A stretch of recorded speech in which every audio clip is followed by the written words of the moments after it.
How to read books offline on Wattpad. Hey everyone, welcome back to the channel. In today's tutorial, I'm going to be showing you guys how you can easily read books offline on Wattpad.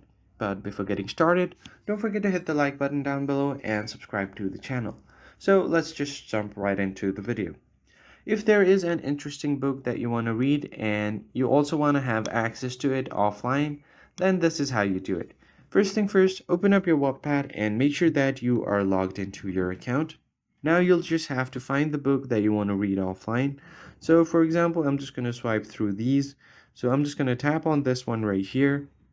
All you have to do now is tap on the book, and on the top right you'll see the three dots. There is only an option to report. All you need to do now is just tap on this library button and tap on this. You can add this to your reading list or create your private library. I'm just going to tap on the first one. And once that is done, you can start reading this offline. So here on the bottom, you'll see different tabs like home, your search icon, and then your library. Just tap on this one.